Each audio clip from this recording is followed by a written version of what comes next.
All right. So what are some things we have on the list? East of Eden. Yeah, we don't have to go here in any kind of specific order, but we can do summer read first. So East of Eden, Heart of Darkness.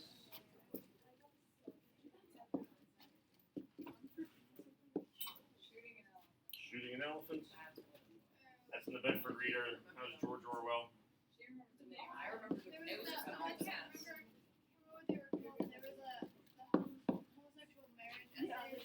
Like gay marriage. There's Gay Marriage, Societal Suicide. And that one was Charles Colson. Yeah, that's solid. Yeah. And then there was the What's Wrong with Gay Marriage, which was the Catholic Pollock one. Are you classifying those as separate? Yeah, they're two different articles. BR just means Bedford Reader.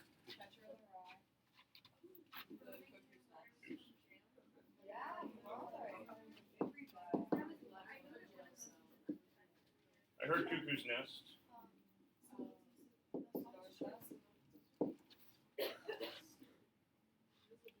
I need lines. This is ugly looking. I have a dream speech.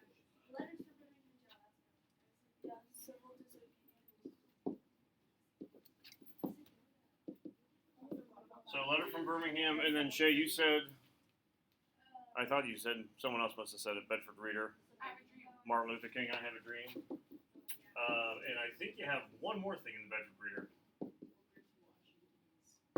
No. Oh, what was the one about the guy was like Modest Proposal. Modest Proposal. Oh, that's what it was. It's on my list. I just didn't know what it was. Jonathan Swift. Swift. Yep.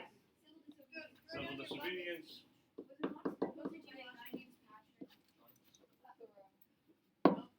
That's what I said. What was the other one? Mary Wollstonecraft. Booker T. Washington. You just said, yeah, Mary Wollstonecraft. That was a Vindication. Of the Rights of Women. On the Rights of Women. I'll just go with Vindication. You read Booker T. Washington. You also read then Life You Save May Be Your Own. So, Good Man Sacrifice. Yeah, I put Connor. Flannery O'Connor. I always put that. That's so funny. I always put that in my head. And I did that in my essay too. And it was like W.E.B. Du Bois. And we read Booker T. Washington. I think we had, yep, Siddhartha's right there. Invisible Man. Are we trying Yep.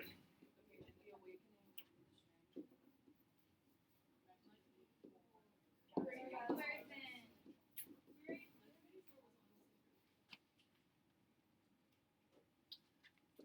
Gatsby, 1984. Virginia and Ethan, I think, read. Huckleberry Finn. Farewell to Arms. And then Jungle.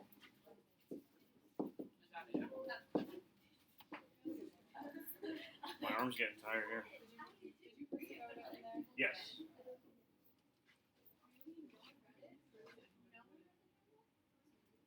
I don't think anyone read it in here, but for the year, yeah, people read it.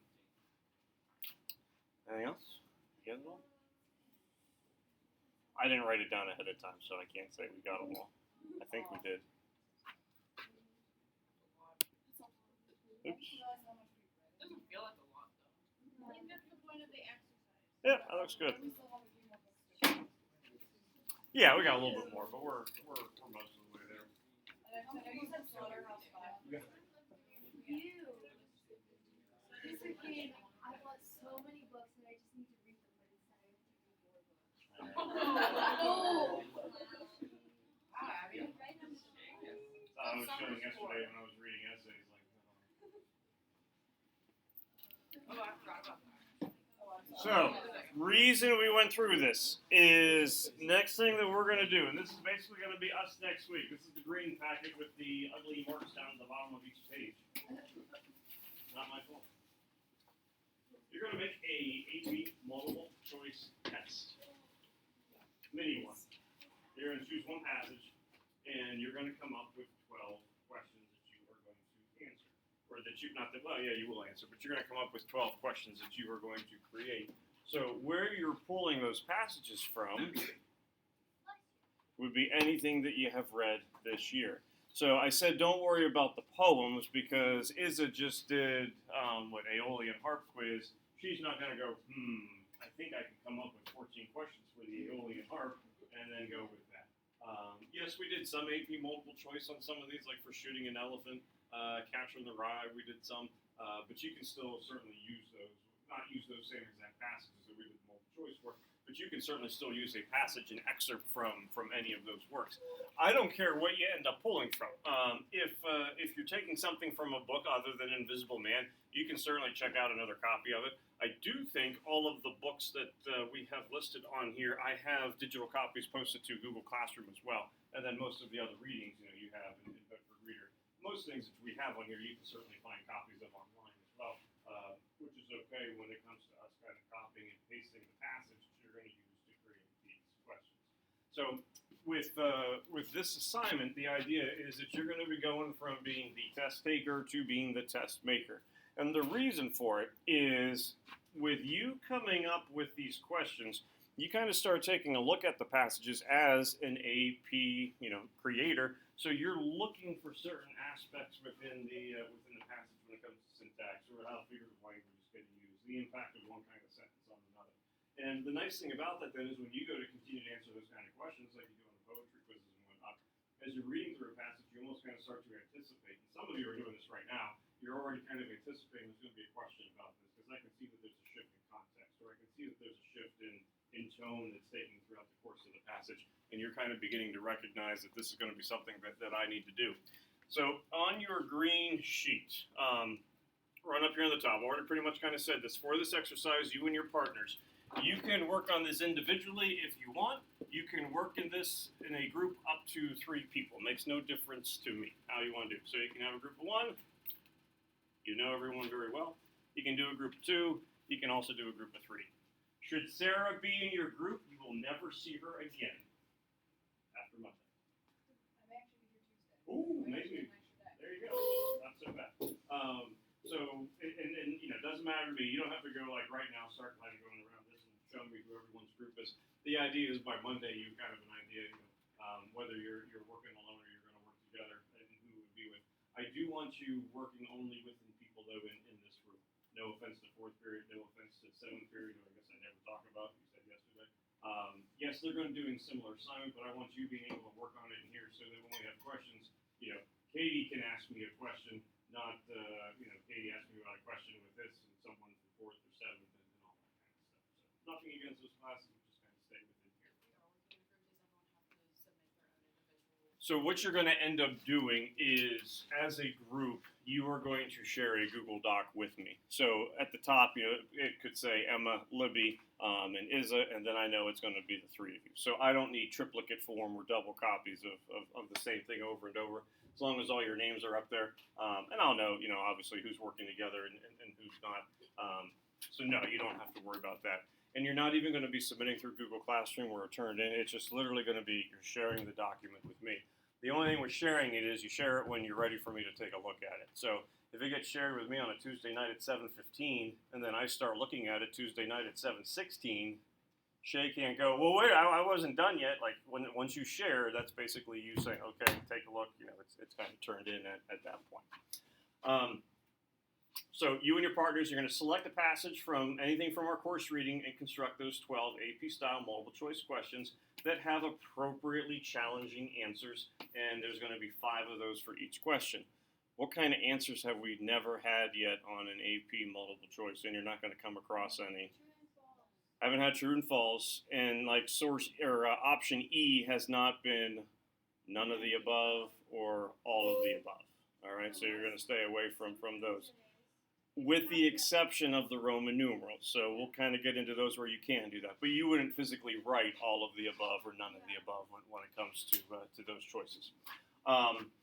The passage that you select is going to be of appropriate length, so about 55 to 70 lines, and then you're going to include line numbers when you're referencing the specific portions of the text. So when it says 55 to 70 lines, you don't want to take like a chapter in Invisible Man and go 1, 2, 3, 4, 5, 6, 7, 8, 9, 10, because it's going to be those 55 to 70 lines within the passage. And as you open up the page, I gave you a sample from a few years ago where they did something from The Catcher in the Rye.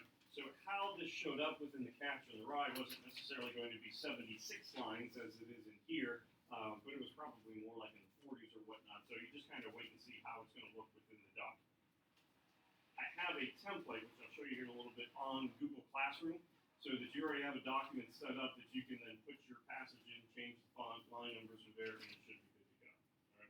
Monday, chances are, the goal for Monday is you know what you're using, and you have that passage in your document, so you're pretty much going to be ready to go and answering the questions at that point, or creating the questions at that point. So, you have here 9 different types of questions. How many questions you have to create? 12. So, what do you think the numbers in parentheses are? How many of each? So you're going to have one question that's going to be vocab, one question that's narration and pronoun reference, tone, diction, syntax, and then when it comes to rhetorical purpose, literary technique, and effect, you're going to have 2 questions of each of those. Now, by no means is this the order in which you have to answer those questions. So it's not that you need to get a passage where within the opening couple lines or so, there's going to be a vocabulary question in context that you would be able to use. So don't go, as used in the passage, the word the is best meant to represent, and then try to come up with something because you feel like that's the first question. It's whatever order you want to go in, whatever order is going to work with the passage is ultimately what you are going to do. Essentially, or typically, how are your questions ordered as you're running through a passage? Pretty much chronological order, with the exception that you'll have some questions that could be like the passage as a whole does this, and sometimes those are at the beginning and sometimes at the end. So you'll kind of run through your passage, and as you're going through the first paragraphs, you might be like, all right, there's my pronoun reference, there's my diction question, here's a vocab and context, and just kind of mark those things off. Down here we did put to make sure the order of your questions reflects the organization of the passage. So a question about lines 1 to 10, chronological order, would be before questions about 11 to 20. And you know how some passages are. Sometimes there's going to be some areas where it gets kind of heavy. So you might have 4 or 5 questions about lines 25 to 36, and then there might be a little bit of gap where you'll have some questions coming in a little bit later on. It's not that you have to have a question every 4 lines, every 7 lines, or something along those lines. Any questions yet? When it comes to the questions themselves, I think most of them tend to be fairly self-explanatory. So, vocabulary and context, you're basically going to be looking at a meaning or kind of like a definition of a word. It doesn't mean that it has to be a language enrichment word, that has been used before, but sometimes the way a word is going to get used in the passage might be different from the typical meaning of it. So it doesn't have to be some kind of word that you're trying to stump somebody, necessarily with. Point of view, attitude is going to be what you're looking here with the narration. It could be something as simple as a first person, second person, third person, although most of it could be what might be the point of view of the narrator where you're trying to infer what could kind of be some background about that person. The pronoun antecedent questions, these are the ones where, he in line 17 refers back to, and then you have to identify what would that pronoun be referencing. It gets used a lot for something like that and whatnot. I think this kind of goes along with vocab. You know how like in some passages that we do, it'll have like little footnotes and it'll say, oh, this is supposed to refer to this. Mm-hmm. Like if we're doing Siddhartha or something and like those like religious words pop up, do we have to like put in our document like a little footnote? You would, the way I would approach it would be if it's going to take the assumption that a person's going to be reading this in isolation, not that they're by themselves, but within a vacuum. So you're not reading chapter 1 of Catcher or chapter 1 of Siddhartha. So yeah, if there's a religious term that you think the meaning of that is going to be significant, pertinent to their understanding of the passage, you could put the footnote question in there. You could do a not footnote question, but a footnote in there. You could do something like that, vocabulary and context, where, based on the context of the passage, this most likely, refers to or would align with, and you could certainly use that as something.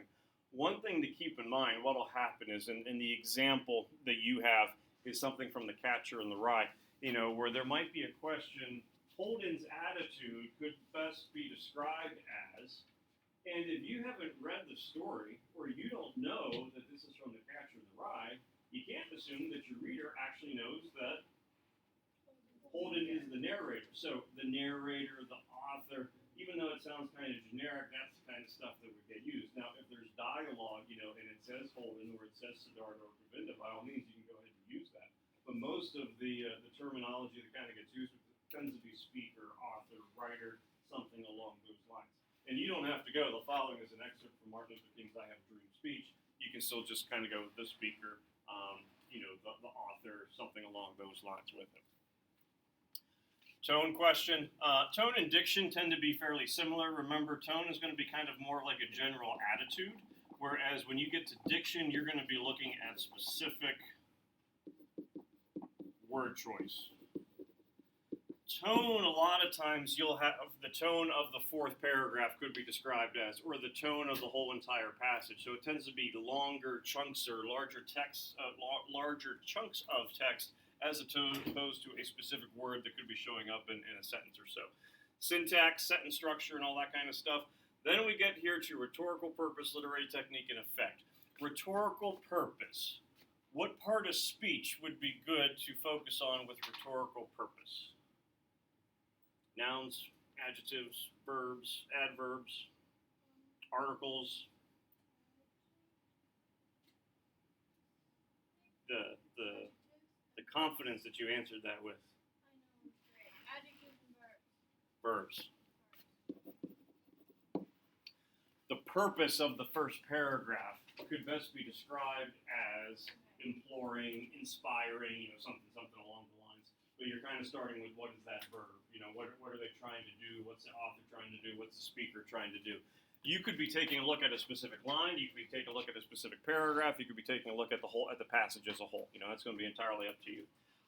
Literary technique. This is going to be more of like the SPA, kind of question. So, lines 17 to 18 could best be identified as simile, metaphor, personification, things like that. Talked about Roman numeral questions, Virginia. What other question tends to show up where you need to recognize that word in all caps? Except. So it doesn't have to be done in a literary technique, but that's a common place where it would happen.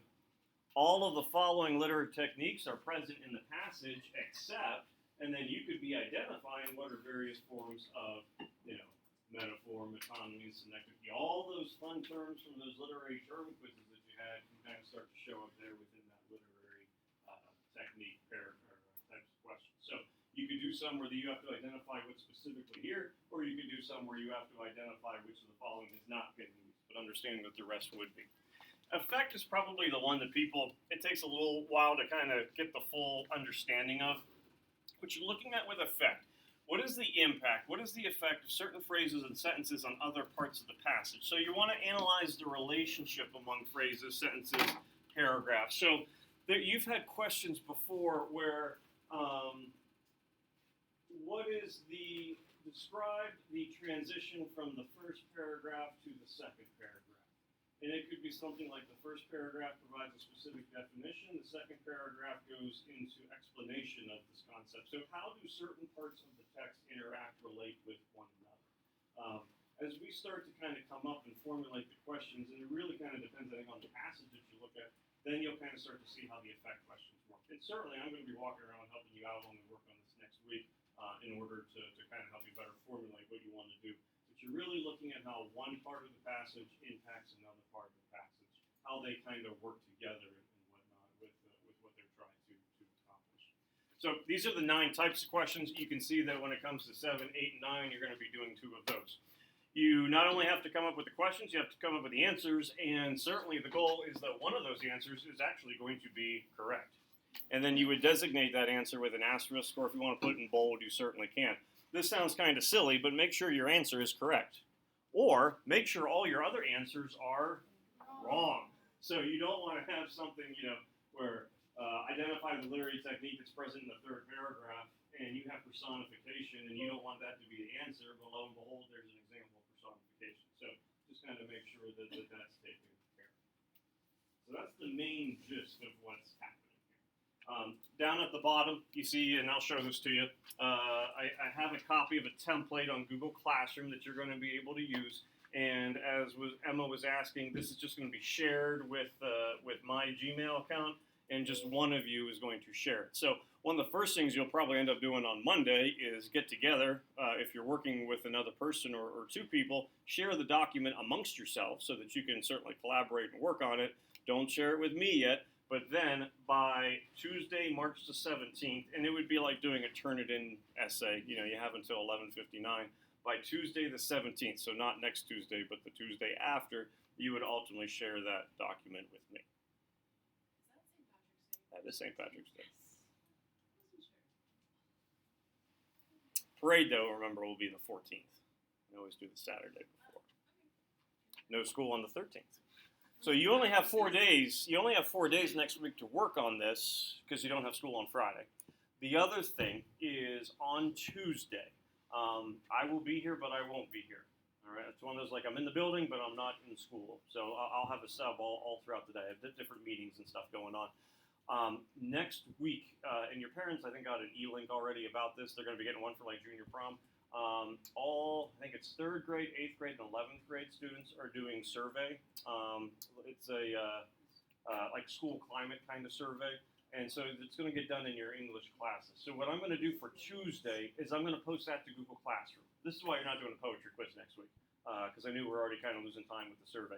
So you're going to do the survey through Google Classroom on Tuesday. I don't know how long it's going to take you, or it's going to take different people different lengths of time. So you'll have some time to certainly work on this on Tuesday, but know that on Tuesday some time is going to be taken away that you're going to be working on the survey. But other than that, there's no reason why Monday, Wednesday, Thursday you would have any interruptions in here because we're not doing a poetry quiz. You don't have a TWA next week. You don't have a reading check quiz, any of that stuff. It's going to be you working on project. But I don't think you're going to be done with the project based on those 3 plus whatever you get done on Tuesday. I think you have most of it done, most likely, but you'll probably have to kind of fine-tune some things before Tuesday the 17th rolls around. So again, Tuesday the 17th, 11:59 p.m., not Monday the 16th, 11:59. You would have all of Tuesday to finish. But there won't be class time on Monday because you'll be doing Invisible and TWA. And there won't be class time on Tuesday because we'll be talking about stuff.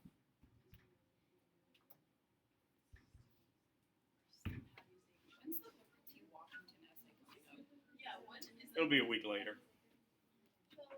We'll go over that in class in detail. So don't worry about that one yet. On the back of your green page, key word here would be potential. These are potential question stems. So I gave you 25 that you could look at.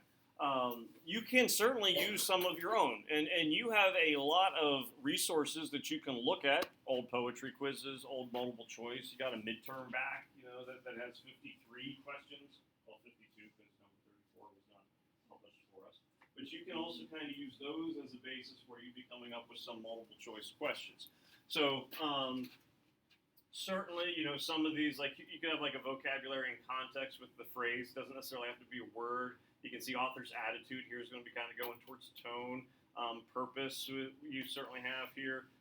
The author makes an allusion to. If you're making an allusion, you're using a literary technique. So that could be one of your literary technique questions is here is the reference, but what is being done with it kind of thing. So you have some options that you can pull from. This wasn't meant to try to overwhelm you, but certainly kind of letting you see how different parts could get used. Number 18, a shift in tone from paragraph 3 to paragraph 4 could best be described as, this could end up being like an attitude question. So you're identifying there is going to be there's a change. How's that change going from one paragraph to another? Don't be the person who goes, but Mr. Kane, there's nothing fancy about the syntax that's used in lines 16 to 23. I know, Izza, that was just random. You find your own line numbers where there's something going on with the syntax. Not that you would ask that. Johnny would be the one to ask something like that. So, again, all the line numbers here were just kind of thrown out just because we needed stuff. 23 would be an example of how that pronoun reference antecedent question kind of works. The word it in line 25 refers back to. When you have something like this for number 23, the word it in line 25 refers back to, what do you need to do with your answer choices with A, B, C, D, and E? You need to give line numbers there as well so they know where you're looking. So for not all of the questions, but if you're calling out specific answers that are coming from the passage, sometimes the answers are going to need to have line numbers. So make sure you do remember for that. Okay. Now, if you're doing something like the lines 20 to 32, the author contrast, you might not need to put the specific line numbers there. But if you want them to find a specific thing in the text, make sure you do provide those line numbers. When it comes to the questions, obviously all of them are going to be multiple choice, except questions. You don't have to do any, but you are allowed to do up to, let you do 3 of those. Okay, you can do up to 3. So if you don't have any except questions, you're not losing points. If you only have 1 or 2, that's perfectly fine. If you have 3, you're still okay, but I don't want 12 except questions. And then Virginia, what was your question type mentioned? Were the Roman numerals. And I would kind of save these a little bit. I want you to do up to 2. What's nice about the Roman numerals is if you have something where there could be multiple answers, with Roman numerals you can have multiple answers. What's also nice, and the part that, traditionally, not that students struggle with, but I think what surprises them is kind of difficult to come up with. It's not finding the correct answer, but it's coming up with legitimate incorrect answers. With Roman numerals, you could have like 3 answer choices. You have some where it's just 1, 2, 3. So if you have a couple questions where coming up with 4 incorrect answers is going to be tricky, you can make that a Roman numeral question because you could have Roman numeral 1, Roman numeral 2, Roman numeral 3, and those could be your number of choices, but then you have 1 only, 1 and 2, 2 only, 2 and 3, 1, 2, and 3. Just make sure you have at least 3. You can't go Roman numeral 1, Roman numeral 2. For the incorrect answers, are they not allowed to be like too obviously wrong? If that makes sense? I know that you are not an AP College Board AP exam official test maker, so I recognize that. But I'm not expecting that it's going to be like Papa Smurf or Moe's in Florida as option E. She's coming back. That's going to show up. So they should be legitimately challenging. And you think about it, how a lot of questions tend to work on multiple choice. Usually you can narrow it down to usually 2. So you got the correct answer, and you have one that's almost right, but there's something kind of just wrong about, like something's kind of subtle. You usually have an answer that also is what? Totally opposite of the correct answer. So if you're identifying a tone as being angry, it would make sense that you could put sympathetic. Like I'm not going to go, who in the right mind would think it's sympathetic, because there usually is a question there, an answer that's going to be kind of opposite. And then you have the other 2 that are just kind of somewhere in the middle. So it's not that I'm going to look through it and go, okay, one of these should be almost right, one of these should be the complete opposite, but that's kind of the way that I would think about it, and then you're able to come up with a couple options that aren't like that bad. But yeah, stay away from. Correct.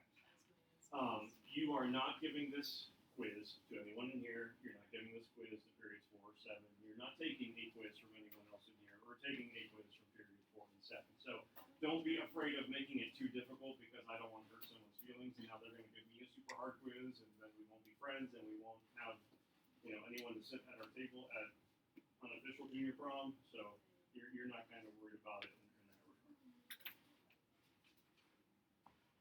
Should you get removed from junior prom because you got 2 marks on your wristband, you will have to take the AP exam though, like right then and there. So I'll have something detailed ready to go. Or a TWA. So bring your number 2 back.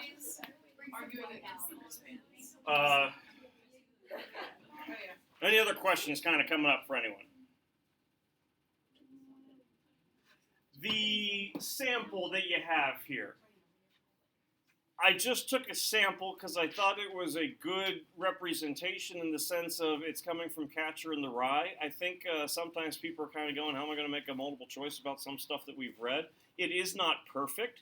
So I'm not using this as you should write yours exactly like this. There are some, I'd say, minor issues that are kind of going on with theirs, but for the most part, it is pretty good. It at least shows you how it should look.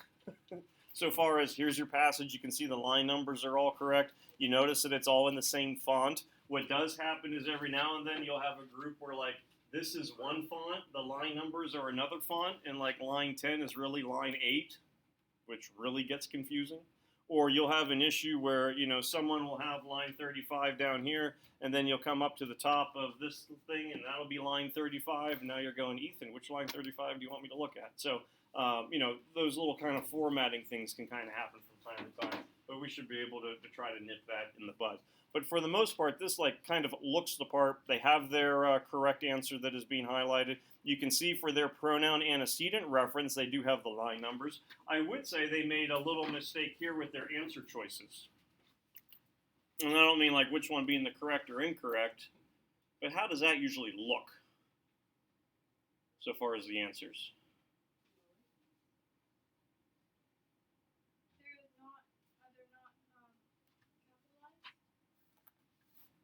Yeah, that would be one, depending upon, you know, who you're kind of referencing. But which one would usually be first? Weekend, corridor, box, then door, Hoffman, in the sense of, you know, what the order of those answer choices would be. But for the most part, this one is fairly good. So it's nice that you can kind of see, and here's some Roman numeral, that you can see how they are getting used. Maybe you can kind of start to figure out, oh, that takes a look so far as an effect question. Number 4, the effect of the shift in line 10 denotes a shift from. That would be an example of like an effect question. So you can at least kind of see how these things kind of start to look rather than trying to come up with all of it on your own. Okay. On Google Classroom, I put it right at the top of the classwork page where it says AP Multiple Choice Project, I think.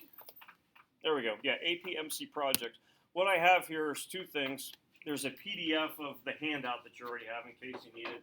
And then there is a Google Doc template. And this is basically a skeleton of how the template, the passage should look. So it's completely blank. I already have it in Times New Roman 10-point font. When you open one, it's not going to open quite as neat as nicely for you as it just did for me because it's my document. I'm on my profile, but you can still open it. I'll show you how to do it on Monday with probably would be using laptops rather than your iPads. I think Google Docs with iPads just kind of gets a little funky.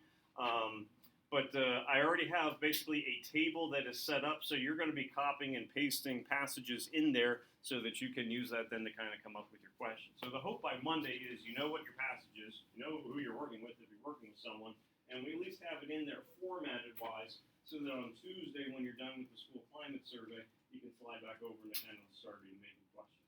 Some people want to write their questions first on notebook paper. You know, I'm perfectly fine with that, but ultimately what will get turned in is going to be just going to share the Google Doc with you. You're not printing out a copy for me or anything like that. It's just going to be shared via the Google Doc. Within group, how you want to divvy up responsibility is kind of up to you. Most people will kind of assign these types of questions and things like that. Certainly you don't want to go, all right, I'll do the first half of the passage and I'll do these types of questions. You do the second half and you do these types, because you can't always guarantee that that's going to necessarily work. Passage that you use is entirely up to you. Me, personally, I think nonfiction is easier. Especially when it comes to purpose and all of that kind of stuff. Now, again, that's not me trying to get you not to use Siddhartha or Lucian or whatever. Go with whatever you are most comfortable with. But I do think the synthesis sources, some of the speeches, the Bedford Reader stuff works fairly well. Mary Wollstonecraft, you know, very popular choice over the years, so you can certainly go with that. It is not first come, first served. So if Katie's group does a modest proposal and Alex's group does a modest proposal, that's okay. We'll just make sure that we're doing different parts of the passage. But it's not that someone has to stay claim to, no, I'm doing Siddhartha, not you, or anything like that. If you are doing fiction, dialogue takes up a lot of space. You would think it wouldn't, but the problem is anytime there's a conversation going on, what does the author have to hit on the typewriter or the keyboard? enter. So it really kind of chunks up a lot of spaces right there. So it's not that you can't have dialogue, but some parts it might not be a whole lot of words, but it might take a lot of spaces. Especially if you did like a farewell to arms, because they said like two words to each other, and that could be like a whole page. So you just kind of have to be careful with that. But we'll take a look at it on Monday. What day is it? What day is it? Friday the